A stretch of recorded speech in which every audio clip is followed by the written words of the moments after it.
Hey guys, welcome to another episode of the Tampa Bay Real Producers podcast. This, of course, is the podcast that is made for real producers and by real producers and with none other than Tampa Bay's real producers and our partners of Tampa Bay Real Producers. And today we have one of our partners, which is Celia Merritt. How you doing, Celia? I'm good. How are you, Don? Yeah, I'm doing great. Good to have you here. It's always a pleasure to get to hang out with Celia. She's a very joyful spirit, is what I would say. Every time I'm around Celia, she just makes you feel good about yourself. So that's always a good thing. Celia is a lender with Edge Home Finance. So that's the brand that she represents as a partner of Tampa Bay Real Producers. As a side note, this podcast is also powered by Top Producers Nation. You can check us out at topproducersnation.com. If you're an agent who would like to become a top producer in your desired market anywhere in the country, but you're not quite there yet, we can help you get there with our coaching programs and all of our courses and our community platform at topproducersnation.com. So, Celia, let's start with a little bit of your background for people who don't quite know you that well yet. Did you grow up in Tampa? How did you get yourself in this market, if not? And eventually, I know you have some things that you did prior to get into lending in the fire department, which I'd like to touch on as well. But we'll start there with your background. Why don't we get rolling with that? Yeah, well, I'm one of the few native Floridians that we have. So I was born over in Clearwater, grew up over in Pinellas County. Local yokel, huh? I know, right? Yes. It's crazy. And to see how the community and the markets developed. Changed a lot since over the years. Oh my God, a lot less cows than we had back then, right? That is true. But so I grew up in Pinellas County and then I attended USF. So I've lived in and around. Is that why you're wearing the green today? Absolutely. Representing the USF Bulls? Yes, always. I'm trying to convince my 12-year-old. It is football season. They've kicked it off. That's all that matters, really, is football. We have all the TVs set up. Everything's ready to go. Yep. But yeah, so I grew up there, went to USF. I live up in Trinity right now. So between Pinellas, Pasco, and Hillsborough, I've never moved. Okay. I visit. I like going to visit. So you know places. the local market pretty well then? Just a little bit. Growing up here your whole life. And then you did work full-time in the fire department for years, right? Mm-hmm. Yep. What did you do there again? So I was a paramedic firefighter, eventually became a lieutenant with Hillsborough County, and then I retired at the end of 22. So you actually retired and then started a new career, huh? Yeah. You didn't just want to hang out at the beach the whole time. I know, right? I get to travel, take my laptop. I can go anywhere now. Yeah. But they overlapped for a hot minute. The goal was to eventually retire when I was almost 20 years in. I made it to 17 and had some things happen, you know. Okay. But God worked all of those things for his good as far as that goes, and then just made it to where at that particular moment I turned in my retirement letter, had everything set up, and we were kind of off and running already. I was working at the fire department and somehow closing 8 to 10 loans a month. Okay. And I don't know So what how. got you interested in the finance side? Was that someone you knew that got you connected into that space? Did you always kind of feel like you were going to get into lending somehow, or No. how did that happen? No, I was working overnight shift at a local emergency room while I was going through fire academy. Okay. And then, of course, because we were 18, 19, somewhere in that general vicinity, we would go dancing at Roundup. Okay. So back in the day, so between swing dancing and line dancing and ballroom, I've done all of it for years. But we lived there during the weekends, unless I was out competing in swing dance stuff. Okay. So we were dancing at Roundup one night, and in the mix of probably the 6 or 7 girlfriends that we always went out with, I started talking with one of her friends who was a guy, and Brad just happened to be the Southeast regional director for a wholesale lending company. Okay. So we're chit-chatting back and forth, and I'm like, dude, I'm going to catch a coupling in the face. Like, I can't sleep during the day, go to school during the day, and then also work at night. And I was like, something's got to give here. So I was trying to explore options. And he goes, well, he's like, can you make PowerPoints? Can you do things? And I was like, yeah, I mean, I'm organized. I'm a chick, things? right? Like, I'm a chick. We tend to have our lives like somewhat put together. Right. I was like, so I think I can do that. And he goes, cool. Find an adult outfit. Because, of course, we're in jeans and boots there. He goes, find an adult outfit. Come down to actually the hotel where we're at right now Monday morning. And he goes, let's have a conversation. He goes, maybe. So this is where it started, huh? Yeah. Like in this building. It was insane. We were up on the 8th floor. And so we had a conversation. I became his secretary for the first probably 6-8 months. Okay. And then, but I would see the girls in the office and what they were doing with files and all of that. So I started paying attention. And with how the company was set up, I'm like, you know what? I enjoy what I do. Like, it's fun. I get to talk to people, but if I get to use a few more brain cells, I could be over there Sure. and learn how to do this. So then I started processing on the wholesale side, and I did that. And then What year was that you started getting into the game? 2003. Okay. And then 2004, I worked full time, but I finished fire academy. And then 2005, I had to make that decision. I got hired on at Hillsborough County Fire Rescue, and I went to him and I was like, I really just like this is where kind of God's sort of tugging on that space. And so I retired, like turned in my resignation, I guess, from the company, went and worked full time at the fire department, but I still had an interest. So I flipped over to the retail side. And I was like, okay, well, I can be an LO. I can, write 1 or 2 loans a month. Like, just if I want to take a vacation, you write a mortgage. It's not a big deal, right? There you go. Little side extra hustle. Yeah. And then 2008 happened. And I was Good years for lenders. Right. So, but there was no stress at that point, right? Like, I have the fire department, everything's good. I took a break. I went through paramedic school so that I could get promoted through the ranks at the fire department, and then would just sort of stay in touch with the contacts that I had over the years. And so I had one of my best friends was a realtor. My sister decided to become a realtor. Okay. And then, so in that, it piqued my interest again. And she's like, you used to do this. She's like, it's like riding a bike, right? So my sister was still in the mix of, she was in nursing and playing in real estate, but my best friend was in real estate. And Scarlett was like, dude, just get your license again. It's been a hot minute. I have to relearn all the laws and all the things. Sure. And then I got relicensed again. And That was like 2009-ish? I'd taken a break from it. I kept my license for a while, then got out, got back in. So I got relicensed again back in 2000 and probably 15. Okay.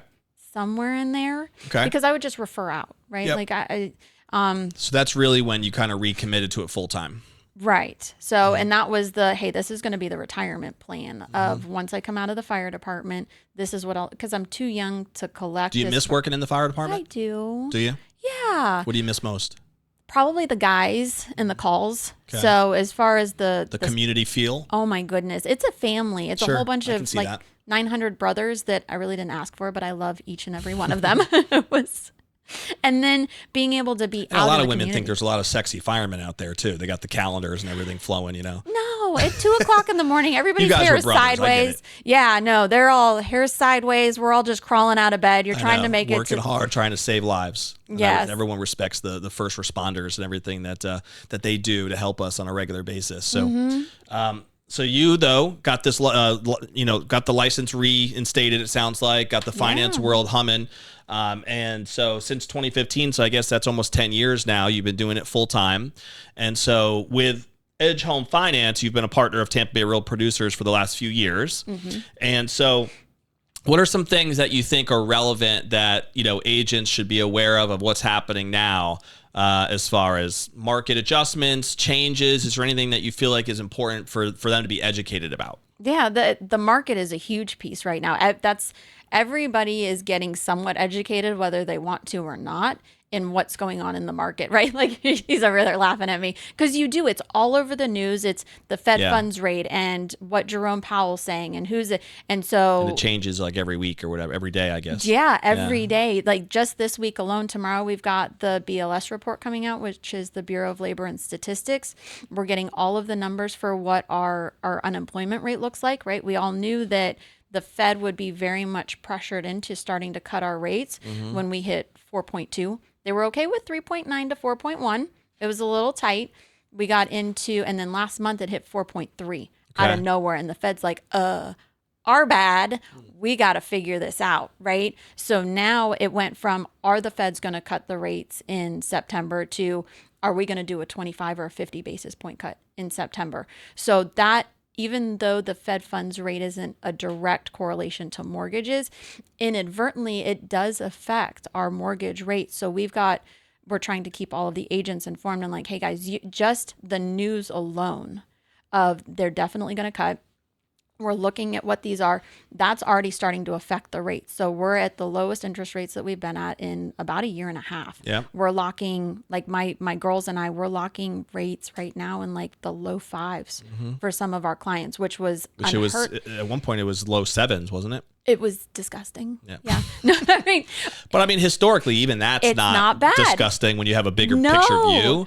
But again, everybody has the mindset of No. like what it was just a few years ago. or you you know? have the millennials that they weren't alive when rates were 7-10%. You know, I can remember my parents as a kid buying houses and it was 12 and 15%. Sure. The houses also were $60,000 Right. sometimes. Different they were ballpark, yeah. 100%. Yeah. 100%. So we could never absorb interest rates that high. So that's where the 7 is, you're just like, oh my goodness, Yeah. the world's going to fall apart. Nobody can qualify for anything, to come down into the low 6s, the 5s. Maybe even the high 4s, but in the next few weeks to few months, that makes all the difference in the world. So where we've seen stagnation is because the consumer doesn't understand that a cut in September does everything. And you're like, it's easing into it now, Yeah. because the news hitting the market causes the bonds to adjust. It causes the 10-year treasury to do certain things. It causes the mortgage-backed securities to already start moving. How much of your time, Celia, is spent on this type of thing where you're really focused on the market, what's happening day to day, and the research that's required? Because there's a lot of what I believe, correct me if I'm wrong, that you need to do just to educate agents, right? Because I don't think most real estate agents are spending as much time on this as you obviously are, and learning what the things are that are actually affecting the rates and the effect that's going to have on their day-to-day business, right? And how to have those types of conversations with their clients on a regular basis. So do you find yourself more almost like coaching agents on how to have those conversations and what they should be talking about and how that works? Is that a big part of what you do day to day compared to just kind of like, you know, writing and taking care of loans? Or like, how do you balance that? What does that look like generally? There's tons of education that goes into it, because real estate is, I want to say, at least 50% psychology. Sure. We're talking people off the ledge. I tell everybody the client gets at least one panic attack per purchase. Allowed one at least. Yeah, yeah, you get one card after that. I mean, some of them get 2 or 3, but we're definitely allotted one. But the education aspect is what gives everybody the peace of mind. So you can calm them down. You can talk them back off the ledge. You can teach the realtors how to have those conversations, because just because the realtor meets a client doesn't mean that they always come across my desk. And whether I would love to do all the loans, and at the same time, I fully respect everybody's got different brokers that they use. They've got sometimes their clients come to them and they're like, no, you know, Uncle Billy Bob over here writes my loans because we're related and I love him. Cool. Let's still make sure that we're having the right conversations and that you're driving that. So if I can support their business, whether they're coming to me or going to somebody else, that's still putting food on their table, which is a huge deal in the real estate world. So there's a lot of... In your experience, do you feel like where you work with agents, like say top producers in this particular example, is your relationship with them more on just building that trust factor like you're describing, where there's like a consulting type of a relationship, so that way you're adding that value, or is it on the product side, where you feel like because of your experience or your company, even like you have certain product lines that are different than other lenders can offer or other people can bring to the table? Or is it both? Like which way do you feel like you really provide the more value? I think it's both. There has to be a healthy marrying between the two, because if I wasn't helping educate them, it doesn't matter how many products I have. I'm just like, here's my toys, here's my sandbox, you know, what are we going to do? They can't help talk to their clients and start that conversation, or even start the introduction. Hey, listen. Because every product you have also has to have an educational conversation behind it, right? Yeah. Absolutely. Absolutely. And then you get the one-off. So the more that your realtor is informed and educated on, hey, listen, like if you've got a self-employed borrower, right? I don't need to know their taxes. I don't want to know their taxes most of the time. I would like to do a bank statement loan, or I would like to do something that's a profit and loss statement loan. I don't want them to have to pay an exorbitant amount of taxes for 2 years just so that we can show that to the lender, because I've had to deal with that as a 1099 since I was 18 years old. So, yeah. Right, exactly. So why not I have a loan product, and many of us do, that are brokers, where you hand me your 1099 and that's it. Yep. Yes, the interest rate's a little bit higher. Remember when I got my house loan, I was able to work with a lender I was able to show 1 year tax return, right? So even that was helpful because the traditional is 2 years. And I was like, man, that's crazy to have to show that much income for 2 years to get the home I want. But even the 1 year made things a little bit easier to swallow. But what you just described is an even better, plan, right? To go down is like, don't even show any tax returns and let's just provide a 1099 that shows gross revenue and that the money is there. And then being able to have that flexibility, that I think that's huge for people that are self-employed. And really, when you do the math, and that's what it comes down to, is if you can show everybody, like break it down where this is the dollar amount, right? You're going to take it in the teeth on your taxes for $30,000, or maybe your interest rate is 3/4 of a point higher. And then we're doing something called a non-QM loan, but that only equates to really $250 a month. Yep. What makes more sense? Yeah. You don't need a lot of brain cells to figure out that math, right? Our kids can do that one and be like, I like this option, right? Yeah. And you can still refinance this option when the rates are down into the 4s and the 5s. So instead of being at an 8 or a 7 in your rates for your P&L loan, now you're in the 6s or 5s. And on that, is that considered a no doc loan? Is that the same thing or different?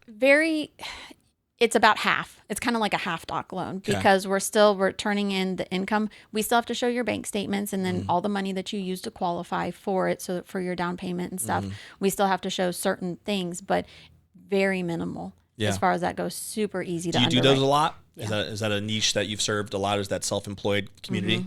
Yeah, okay. Absolutely. Because when you can educate the realtor, and so the realtor meets everybody out in the community. As soon as they hear that there's somebody who's self-employed, they're like, hey, I've got somebody for you. And we'll have that conversation and you can educate them. Now, why is it, Celia, that other lenders don't have that same ability? Is it just the brokerage, because you are a broker, I know, so that I know that gives you kind of freedom to have different products that are represented by different banks, right? That you're bringing to the table. Is that the biggest distinguishing factor there? Yeah, absolutely. So now Edge has brought in almost 100 wholesale lenders that we can broker out to. I'm the typical, I have my top 5 that I really like using, and we probably put 95% of our loans in those top 5. But then there's the other ones where it's a specialty product or there's something going on. So, but being able to have the option to do it. And there's times when at the beginning, right, when we're having those conversations of maybe their credit, maybe they're a W-2 employee, but their credit needs a lot of work. Cool. Let's have that conversation. Let's work with them for the 3 months. I'll give the realtor updates. Hey, listen, this is what we're doing. This is where we're going in the right direction. Just hang out for a minute, and then I'll tag you back in when it's time to go house shopping. But we can write a mortgage for somebody that's got maybe a 550 or 600 credit score that really needs help. And I'm like, listen, guys, it's going to be a little bumpy. I'm not going to lie to you. This isn't going to be necessarily a walk in the park, but I'd rather have a little bumpy and have them in a house than throwing their money away in an apartment just or a saying rental. We can't do it. Yeah. Right. No, let's figure out a way to make this work sometime in a decent time frame so that they get what they want and what they need. No, it makes a lot of sense. And I think from an agent's perspective, I would imagine that working with a lender who has that flexibility has got to be a pretty important part of their team, right? So that they can find solutions to whatever problems are going to arise and they're not pigeonholed. And I know that there are, lenders out there that are solely just in-house products, right? Yes. Like that's, and maybe they have great services with their in-house products, but most likely they're not going to have as much flexibility, right? If they're only dealing with in-house products versus a broker that's going to have that ability to kind of scan the horizon and find a solution, right, to whatever problem might arise. Yeah, absolutely. Is there anything else that you feel like kind of separates that relationship from a broker's perspective versus an in-house lender? Is there any other distinguishing factor that you like to educate people on or agents on? As a broker, our rates are lower. That's probably one of the biggest driving forces that put me out of, because I was at a retail lender before I came to Edge, and you could, when you've been in the market for a minute, right, you could see what was coming down the pipeline. We knew at the beginning of 22 that the rates were going to start going up, that it was not going to probably be the easiest thing to navigate.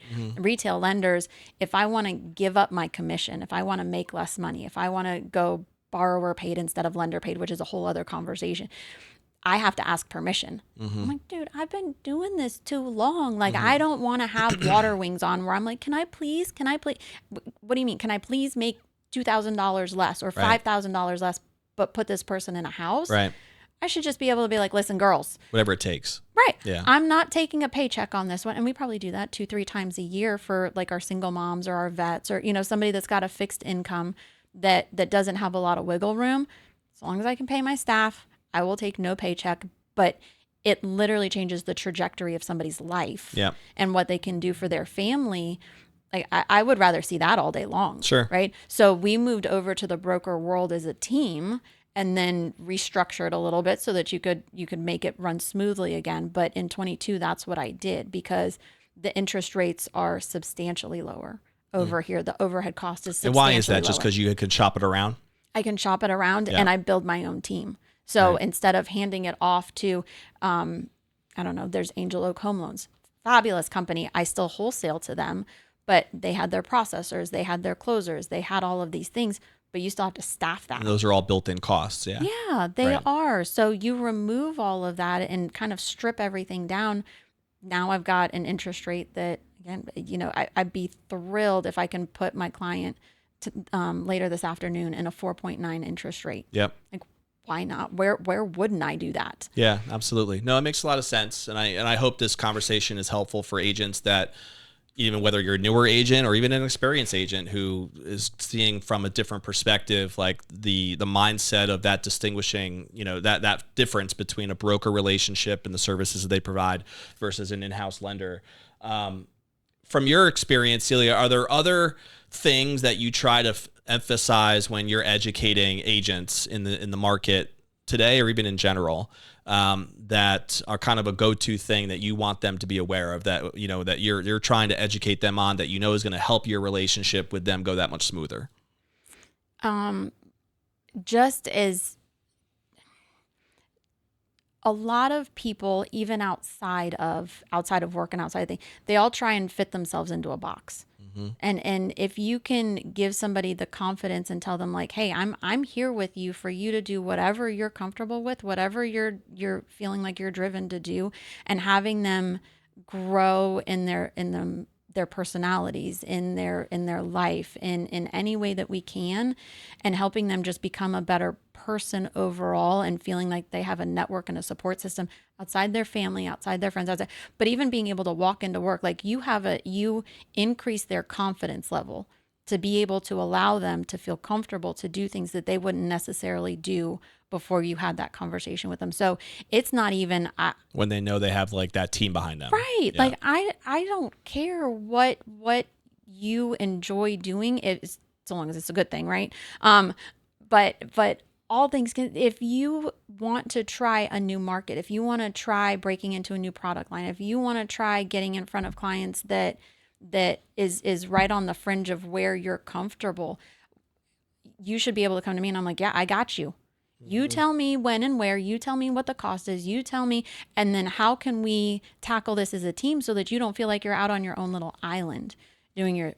How much of your business do you find, Celia, is what I would call maybe normal loans, right? I guess whatever, for lack of a better word, where you're just the typical standardized loan, probably with a W-2 employee, and you're getting the tax returns and all that. What percentage of your business do you find is in that space versus the unconventional product or service? Is there a percentage split there? Maybe 60 to 70% are normal, okay. Whether it's conventional, FHA, VA, but it's just they have a W-2 or they have a fixed income if they're retired, something like that.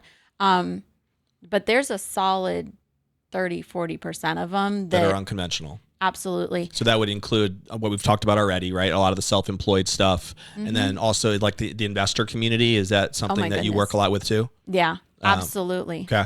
And when you work with investors, is that like, fix and flip rehab type loans or construction loans or all that world, right? Yep. We're just going to keep nodding through the whole list. Yeah. New construction, DSCR, which is the investor flex, right? That's where you don't have to have a job. I don't care. I on your application, I will not put a job. I will not put anything down there. I want to see, do you have at least 25% of what the purchase price is in liquid in a bank? And I need 1 month's bank statement. And then do you have 6 months reserves, the PITI, the property, when we get into 6 months reserves to cover the mortgage payment. To cover the mortgage payment. Each lender varies a little bit because some of it is just the mortgage payment on that property. Some of them is if you have a mortgage on your current house, they want to make sure that you cover both to make sure neither one of those. But it doesn't have to be liquid. So if you've got a 401k from the fire department and you're an investor in real estate as well, you can provide your 401k. Actually, it's a 203B when it's with the fire department, for example. But you can provide that as your reserves. And then you have your 1 month bank statement to show that you have the money to put down on the house.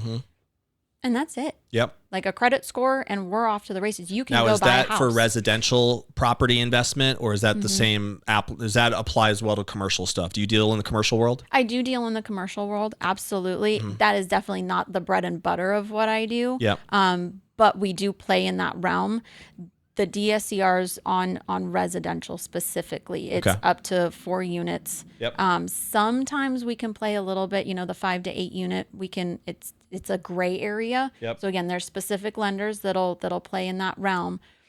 But if you don't have to provide any of your 1099s and you can say, hey, I want to buy an investment property and we can do it this way, you can even do it as a first-time investor. Sure. And there's no questions. There's nothing else to document. Interest rates are a little bit higher, no different than our profit and loss statement that we just talked about. Yep. Right. But secondary home is also a separate product too, right? Is that it is not 25% down? That's usually 10. Is that right? Yeah. Yep. It's usually 10. And then you have to kind of show some documentation that it's actually that you're going to be living there for a certain period of time, or is that how that works? Yeah. It has to be far enough away. There's two qualifying pieces. Either if you have your primary residence in Ohio and you're buying down here in Florida, nobody is going to second guess you. Yep. Right. If you live in Florida, let's say in Tampa, and you want to buy a beach condo, it's a different type of property. That makes sense. It's a different location. So you're not staring out of your house in Tampa and seeing the beach. So it makes sense. There's no distance required. If you buy like the house next door from your current property, that might be a little bit of an issue. Yeah, not going to fly. That's not going to qualify probably in that situation. Yes. No, but you know what? At that point, does your son need a property? Right. So he can live next door to you so you can help him. And now it's a primary residence purchase and we're having that conversation again. Yeah. There's ways There's always a solution. I got questions, right? In my mind, like that's really what a great lender needs to be, right? Is flexible enough to find answers, find solutions, because it's a ever evolving pattern of things that can pop up and change. And you got to be able to, what agents care about is, can you close? Can you find a way to make sure that the funding's going to be there when we want to close? And that's probably the most frustrating thing I would have to imagine that damages the relationship, right? Yeah. Between the lender and the agent is they're expecting something to close and it just doesn't get done, right? And there's times when you have to set those proper expectations. We can close a loan in as little as 10 days legally. And there's times when I've absolutely done it. If it comes in and everything's on fire and I'm like, girls, we're working the weekend. Buckle up. We've got to get this ready so Monday morning we can put it in and we can close on time. Then there's other times when you're looking at them and it's just the standard and it's fine. And then there's those one-off situations sometimes when I'm like, can you pretty please write a 45-day contract? Because this is going to take a minute. We've either got to pull out of our 401k and it's going to take some time. Yep. We need to make sure that the house sells. We need to make sure that certain things happen.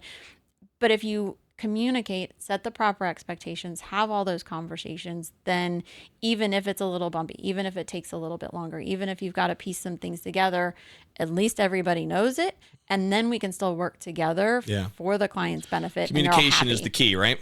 Making sure that those lines are open. You mentioned something else too about like if they're, say, have to sell the home. And I know that there are different products out there to even help with that gap, that kind of awkward period of time of like, I want to buy this other house, but I need the money for my sale in order to buy the other house. So how do you want to describe anything about that? Like, do you have a product that's geared towards that? Those are bridge loans. Yeah. So that's where we can, without doing a HELOC, where we're taking out the equity on the current house to use it on the the next one, it's almost like they do a dual lien. So they'll write the mortgage for the new house. We're using the old house as the equity for the loan. So that's counted as like the down payment. So the equity of the first home is the down payment. Okay. Yeah. So they'll work on, so we get that bridge loan set up, and then they can buy the next property, because sometimes it's not even, they don't even have the ability to put the house on the market until they get everybody moved over, right? I've had one before where the son was a quadriplegic from an accident, and they needed to be able to get into the next house, one, because it was a brand new accident, so that they could take care of the kid and then get him moved over, get everything done, get everybody there, and then they could, because you can't have people walking through the house when somebody's stuck in the back bedroom. For sure. That's not going to fly. I mean, you could, but it'd be really awkward. It might hurt the sale opportunity. It would be a little weird.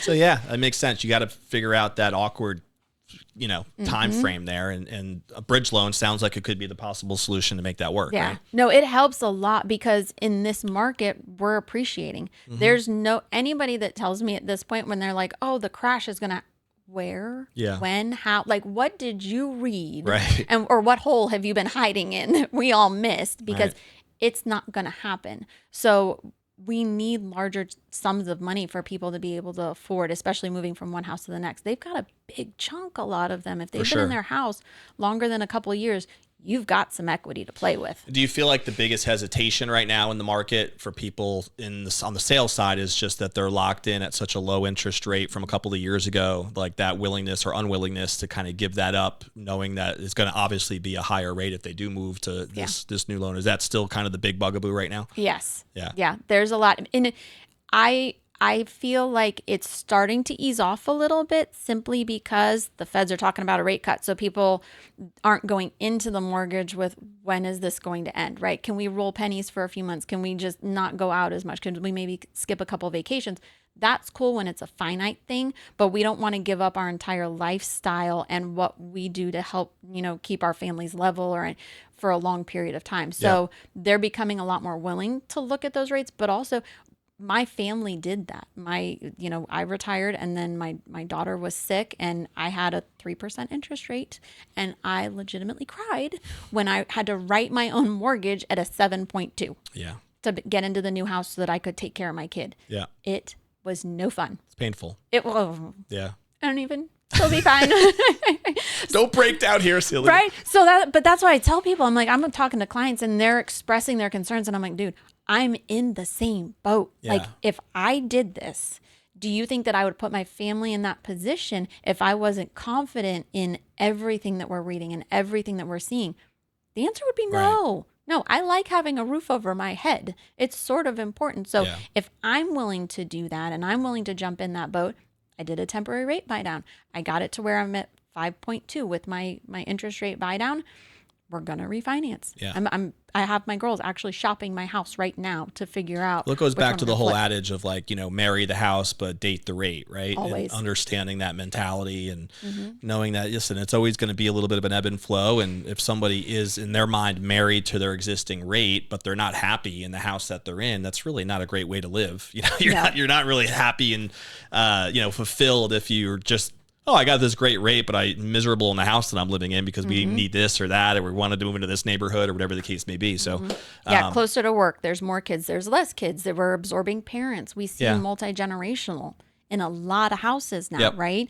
So if you can help them, but also if they're at a rate where they're in the 2s and the 3s, some are even in the low 4s, they're not quite as married to those, but those 2s and 3s, you've got equity. Again, you take that chunk, you throw it into the next house. It helps absorb it for a minute, and then we just bring you down. And my company, along with a lot of the other brokers out there, like, once you're in our system, I have algorithms that run. It'll send me an email. Hey, Celia, the Hawkins loan looks like they could benefit from a refinance. And I'm like, yeah, that's cool. That one wasn't on my radar. Let me go look. It's cool to have the alerts, right? Yeah. So you pull it up and I'll do the math manually. And if it makes sense, I'm calling them. Hey, listen, we can drop your payment by probably about $250 right now.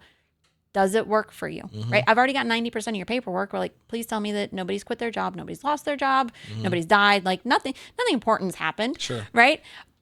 But if I've got 90%, like shoot me a pay stub. Let me just make sure that everything's still copacetic. And then we'll refinance your loan in 2-3 weeks. Yeah. Right? No, At it your makes convenience. sense. How do you generally go about your process of educating agents? Are you going to their offices a lot? Are you just being invited to speak at their team meetings, brokers? Do you run your own events and have them, come and learn more about the products that are out there, the ever-changing market? Do you just kind of do social media stuff and that's how you get your brand out there and educate people that way? What's your favorite way to kind of make that happen? Favorite way is like just meeting at a coffee shop and having a conversation, even if it's with 2 or 3, but even one-on-one. You get to nurture that relationship a little bit more personally. Yeah. Going into offices is fantastic because they're comfortable there. I don't tend to host. I want to get better about, and now that we're situated in our house and we're a little bit more stable than we were a year ago, we'll start hosting events again and actually doing more education. But no, my favorite way is just those small communities, because if you've got somebody, even if they're boisterous when they're out with their clients, sometimes if they have to ask questions and they feel vulnerable because they take that chance and not looking like they know what they're talking about, Sure. I want them to be able to say like, hey, listen, I do not know. More comfortable if they could just do that over coffee with you. Yeah, that makes sense. Absolutely. Couple quick things just for people to get to know you on the personal side as we kind of run out of time, unfortunately, here. But that was great stuff. I'm glad that I was able to pick your brain on some of these different products. I hope that was helpful for people to learn too, like all the different wealth of knowledge you have on whatever the situation might be, right? You can come in and help out.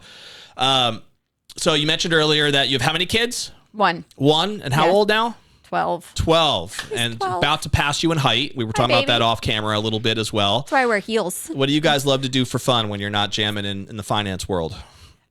Everything. She's a big fitness freak like I am. So we run races. Currently she's playing volleyball. So my exciting Friday night is going to be screaming at a volleyball game. Nice. For middle and high school. But she does volleyball. She does soccer. She runs 5Ks. She does the stair climbs Pretty with active, me. huh? Mm-hmm. Yep. Yeah, no, we don't sit still well. So I'm braced in right here. So we're good. Well, that's cool. That keeps you. My kids are really into the sports scene as well, with like Little League, and my daughter's really into dance nowadays. So there's a lot of constant stuff running around. So are you constantly kind of taking her from thing to thing and trying to balance that with the challenges of running your business? Is that your day-to-day operation? Oh yeah, no, have laptop, we'll travel. Like we just go. But she likes even skateboarding. So she's like, Mom, you want to go for a run? All right, let me grab some yoga pants and the dog. Yes. And she skateboards and She's I run. rolling while you're running, huh? I know, right? Like she goes slower on her legs, so it's a little bit easier to keep up at that point.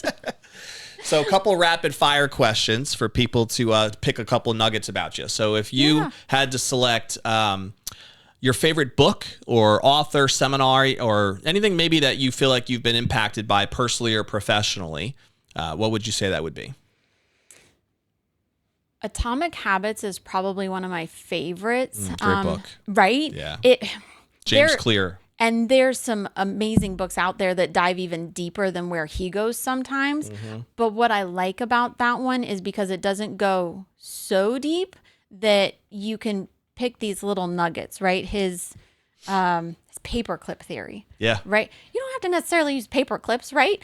But if just applying that one little piece, I like the fact that we can pick apart that book, or if you're ever feeling stuck, because we all do it. It doesn't matter how progressive you think you are or how out there you feel that you are. Everybody gets to a point where you're like, I'm in a rut. Like it could just be this week, it could be this month, but I feel like I'm in a rut. Cool. I can go there and I'd be like, listen, I need a hard reset. I'm going to use paperclip theory. Or I have a massive tendency, it's hysterical, that on the bathroom mirror, I'll write things down and I'm like, so I look at it. Do you really? You got the lipstick out and just doing your thing on the mirror? I have a whiteboard marker on my counter in my bathroom at all times. Okay. And so you're using the whiteboard. You're not just writing on the mirror with the lipstick. No, it's on the mirror. It erases a little bit better, so my cleaning lady appreciates me. There you go. Yes. That's a great book. I've read it a couple times myself. And you're right. It's one that you can just always go back to. because there's so many different takeaways from there. There's so many different principles that he keeps it simple enough that you can put to work right away. It's very practical, and I'm a fan of that as well. And it also has like a whole community base that he does, so you can even follow along with his newsletter programs and everything else that he has going on. So there's some great stuff in there for sure. Do you have a favorite movie or TV show? I don't watch TV that much. We laugh. Like if we want, I call it like junk food TV. We actually watch Schitt's Creek. Right. If you just need like a solid laugh at the end of the night, like you can throw that one in. And between Moira and what is it, David? I've never seen that show. I have no idea. Absolutely hysterical. Okay. And part of it is growing up at the fire department. Is that on Netflix or something else? I'm sure it's been on Netflix before. There's Hulu. There's Amazon TV. Any of those. Okay. But absolutely, But you like the comedy side. Get a couple of chuckles in when you just want to wrap the day up. Yeah, absolutely. I don't tend to dive super. We grew up with not a lot of money, so we didn't have a TV when I was growing up. Oh, wow. So it is very weird for me to equate that to relaxing. Yeah. So I've gotten used to it. When did you get your first TV? Do you remember? We were probably in at least middle school. Was that a big deal for the family? By that point, I was all done. Yeah. I was already in books, and like I read the whole Nancy Drew series so one like, summer. I don't even care anymore. I don't even No, need you it. don't really get wrapped up in That's it cool, too much because at times I feel like as a parent that we shouldn't even have TVs in the house. We have one. I have one TV hooked up in my living room. My daughter is not permitted to have a TV in her bedroom. Yeah, no, we don't put them in their bedroom either, but we do have one upstairs, one downstairs, and there's one in a guest room. But they don't ever use that one anyway. But it's we wouldn't put them in their bedroom either. But yeah, it's there is that constant like, hey, let's watch a movie, let's do this on a Friday night or whatever the case may be. Which is there's some good things to that because there's some family bonding that comes from that too. But it can also be too much. I think I'm learning. Go out and play. I'm learning that side of it. Or now that it's football season, right? I'm like, can we mount one outside? Like, how do I do that so that it can point towards the pool and we can watch football while we're in the pool? I don't have that set up either, but I would like to get that outside set up right. Yeah. Especially for football season, as you said. Yeah, that makes a lot of sense. You have a favorite food, restaurant? Actually, you know what the funny thing is I love what is it, Seasons 52? Yeah, right across around the here, street. right down the road. That is, that's one That's of a my cool spot. The American cuisine, you've got a lot of different options over there, and they change over a lot. So because my mom having lung cancer and now with my daughter being a diabetic, we don't necessarily go out to eat that much, but I love cooking at home. So it's a normal Tuesday if like the laptop's open on the counter and I'm doing something in the kitchen and I'm like, hold on, I've got my earbuds in and I'm talking to clients and jumping back and forth between so if everything. someone wants to get on your good side, Seasons 52 is the way to do that, right? Little gift card, that'd be an agent and Celia lunch right there for some education. Absolutely. In the loan community. You mentioned earlier too, and I wanted to make sure we at least spend a minute or two on it. A lot of the causes that are important to you. From on a personal side, and I know that you've tied into your business as well. Can you hit on a couple of those particular organizations and why they mean so much to you? Yeah. So back in 2010, my mom was diagnosed with terminal lung cancer. And at the fire department, like I was already big into racing and doing all that kind of stuff, but it was all running. And I got introduced to the American Lung Association, and we do something called the Fight for Air Climb. So that following year, she was diagnosed at the end of the year. Following April, there was Bank of America building downtown. It's 42 flights. You literally put on all of our bunker gear and ran up 42 flights to raise money. So it sort of, I'd was probably fun. just be cheering you on that right? one. There's a lot of them. I'm there for emotional support, Celia. Yes. Yep. Nope, So that's one big one. Yeah, so that started it, and then it took on this whole life of its own afterwards. So Tunnels to Tower reached out. They wanted to start doing their own stair climb down here, so we immediately signed up for that one. So Tunnels to Tower Foundation is a big part. And now that one, I love it because we've even seen it grow throughout. So now there's the race over the Clearwater Bridge, which is a 5K. Nice. Super fun. And it's outside. It's gorgeous. That's probably the best scenery as far as I'm concerned. Then we have one in Trinity that I help out with. And then there's one, we just launched a 5K in Brooksville a couple of years ago. So you travel around and that one builds. All related towards fitness, it feels like. That's Always. that's the common theme Yes. I'm seeing My here. team sits at the table. My daughter and I run. We wave, high Nice. fives, and then we're off. But yeah, so doing those and then even keeping it local where there's smaller organizations. CryoEase is a business, but CryoEase 22 is their They're nonprofit, so they help. 22 is for the suicides, and then also, but they help with first responders. So it's not just veterans, but they reach out to firefighters and police and trying to see how they can impact and help people. And Warrior Wellness Project is another one that's local, again, to Trinity. Very cool. They work on the mental health aspect. A lot of first responder causes, military even causes, and obviously with your background in the fire department, it makes a lot of sense why that would be important to you. Yeah. And then, as you mentioned, the ones that are raising, funding so that they could do research for cancer and fighting cancer because of the impact that's had on yourself personally. I can see why that would be important to get behind. Yeah. It's amazing with lung cancer because it is the most diagnosed cancer out there. Like you add in breast and testicular and all of these things that are really popular, add those together and you're almost at the same number of lung cancer people that get diagnosed, and it's the least funded cancer. Right. The dichotomy is wrong on so many levels, but because there's that negative connotation. Well, did you smoke? Well, did you did you do anything to cause it? And the answer is no. Most of the time they didn't. Yeah, it's interesting. Most people assume that if lung cancer is associated, it must have been a smoker, but percentage wise, it's actually my mom wasn't. And I think that's the case statistically speaking with most. Like the majority were not from smoking, right? Yeah. Which I don't think most people probably realize. No. So we do that research. American Lung gives it straight over to Moffitt. I love that it stays in our backyard, and then Moffitt has their own things where they do the miles for Moffitt. Very cool. So yeah, it's awesome. Yeah. And I know that we can spend a lot more time. We're out of time, unfortunately, but I know that you, it's very important from the time I've gotten to know you, how actively you are involved in these nonprofit organizations. It's become in many ways what you do a lot of your personal time things on, and then also through your business connections. So I appreciate that. And for people to get involved at all, I wanted to make sure that people knew if they wanted to pick your brain a little bit more, agents out there who want to put you on their team or just learn more about these different products that you offer, or even just get involved with some of these nonprofits that you just brought up that they also can be passionate about. What's the best way for someone to connect with you? So the best way for anybody to connect with me, hey guys, is my phone number, 813-957-2080. I'm sure they're going to slap it up somewhere. Call, text, send smoke signals. My website is celiamortgageteam.com. That's where clients apply and all the things happen. But then also Facebook, it's Celia Merritt Home Loans or Celia Home Loans. I don't know. The girls run it. But if you Google Celia Merritt, the home loan side pops up. She will be there. It's bad. I don't. She will be there somewhere. All right. I'm going to end with this last question because I always like the legacy question, I call it, which is when we do sit at that rocking chair, hopefully many, many years from now, and you're looking back at what you would want to be remembered for, right? What you'd want your legacy to be. What do you think would be most important for you in terms of what you'd want to be most remembered for?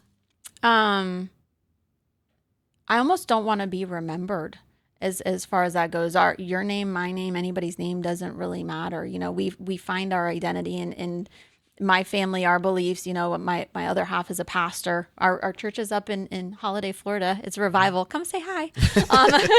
There's his little private plug. But what you want to be remembered for is making things better for somebody else. With my mom, it sucked having lung cancer in our household, but there's so many people that are better off because we didn't take it on as a burden. So I don't need to be remembered. I don't want to be remembered. And I feel like if we can impact everybody for good so that you can help them grow and you can help them impact other people, like that's just that ripple effect of where the growth is. So, well, that's a legacy in and of itself. So whether you want to be remembered or not, I think you will be. Something tells me that you will be. But ultimately, it's been great to have you as a partner in Tampa Bay Real Producers over these few years. We hope we can work with you for many years to come. And I know you do a great job with your business and provide a ton of value to the agents that are out there in the community. So we definitely stand behind Celia and what she does for work and who she is as a person. And so if you ever are looking for somebody to help you in your business, she definitely has our recommendation without a doubt. We're going to put a bow on the episode by asking you, what is one takeaway that you can take from this episode today that will help propel you forward personally or professionally? I'm a big proponent in making sure that you take action. And so if you're listening to this live, or if you're watching or listening to any of the podcast platforms that we're on, what's one thing immediately that you can do that'll lock in what you learned today? Maybe it's picking up the book that Celia threw out there with Atomic Habits, or she went through probably 6 or 7 different services and packages, and we elaborated on what they are and their nuances and the differences. So maybe you just need to have a call with Celia, buy her a gift card for the restaurant over here, Seasons 52, and have some lunch with her. But there had to be probably at least one of those services that you have a buyer or somebody in your network that probably can use that you maybe didn't know something that you learned from our conversation today. And so that follow-up is key to move things forward. And I would encourage you to do that and reach out. But take action. Do something to propel yourself forward so this time was worth it. And if you do that, then, of course, ultimately, every time you listen to one of our episodes, you'll be able to get the value that they're intended for in moving forward. Check us out at topproducersnation.com if you want to be able to become a top producer and learn our resources and platform and community and courses to help you get there. We have that at topproducersnation.com. We will see you on the next episode of the Tampa Bay Real Producers Podcast. See you later.